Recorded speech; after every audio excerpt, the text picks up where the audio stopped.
Salut les sportifs, c'est Marano Squat. On se retrouve pour une vidéo recette. Ça faisait un bail que j'avais pas filmé ce genre de vidéo, donc c'est parti.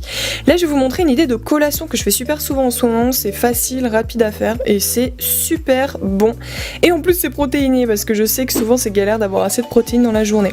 C'est parti pour la recette. Je vous montre les ingrédients. La base, ça va être des dattes, à savoir que vous pouvez aussi le faire avec des figues et c'est super bon. Ensuite, je vais aussi venir utiliser des flocons d'avoine. Alors toutes les quantités, je vous les mets dans la description. À savoir que moi je cuisine beaucoup au pif, hein, donc là je vous mets des quantités, c'est vraiment approximatif. Après vous faites par rapport à votre diète. Ensuite je rajoute de la protéine en poudre, moi j'utilise celle-là goût chocolat, vous pouvez utiliser n'importe laquelle, même goût vanille, je pense que ça passe bien et vous pouvez aussi supprimer totalement la protéine en poudre de votre recette. Je vais utiliser aussi du sirop d'agave et des oléagineux. En fait, la recette elle est super simple parce qu'il faut tout simplement tout mettre dans le blender et mixer tous les ingrédients ensemble, donc c'est super rapide. Donc là, je vais mettre les flocons d'avoine et la protéine en poudre. Et là, bon, ça va être le truc le plus chiant entre guillemets de la recette, ça va être de dénoyauter les dattes. Donc voilà, en général, c'est assez galère parce que ça colle aux doigts et tout, mais voilà, c'est le seul truc un petit peu chiant de la recette. Après, vous allez voir, ça vous fait une texture, vous allez voir après, un petit peu compacte, mais je vais venir mettre de l'eau justement pour atténuer ce côté-là. Moi je rajoute aussi du beurre de cacahuète parce que j'adore, je suis une grande fan, vous le savez maintenant. Vous pouvez mettre à la place par exemple de la pâte à tartiner sans sucre ou des choses comme ça. Le sirop d'agave, vous pouvez aussi le remplacer par du miel par exemple, c'est super bon.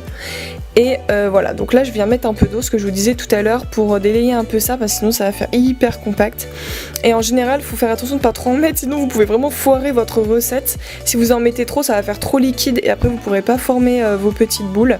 Donc moi en général, voilà, j'en mets un petit peu au début et après je rajoute quand je vois que c'est trop compact ou que ça bloque trop dans le blender comme là. Et voilà, donc en général je fais ça et seulement à la fin je rajoute les oléagineux. Pas dès le début, comme ça me permet qu'ils soient pas totalement broyés et ça me laisse des petits morceaux dans mes boules par la suite et c'est pas mal. Alors ensuite vous allez former justement les petites boules entre vos mains. En fait le mouvement, vous voyez, c'est assez simple, faut les faire rouler en fait entre vos paumes de main.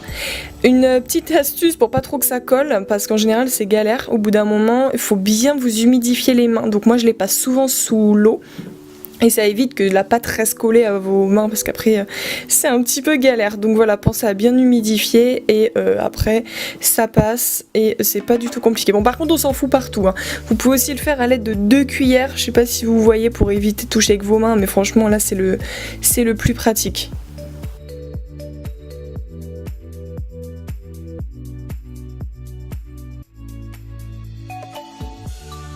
Voilà, donc une fois que c'est fait, je les mets toutes sur une assiette et après je vais le passer au frigo au moins plusieurs heures. En général, je les fais la veille pour le lendemain, donc ça c'est avant le frigo. Après je les laisse vraiment plusieurs heures et le lendemain, voilà, donc quand je les sors en fait ça s'est vraiment solidifié et la texture est vraiment pas mal. Donc voilà, la recette ça donne ça. Après vous pouvez les rouler dans de la noix de coco par exemple ou dans du pralin ou des choses comme ça. Moi je les aime bien nature, comme ça voilà, je trouve ça super bon. À vous tester et dites-moi ce que vous en pensez en commentaire. Merci d'avoir regardé la vidéo, je vous fais des gros bisous et à très vite. Pourquoi c'est bénéfique pour avoir un ventre plat, pour tonifier la silhouette, etc. Mais là je vais surtout vous parler du ventre plat. Et à la fin je vous montrerai, alors pas vraiment une séance, mais comment on peut s'échauffer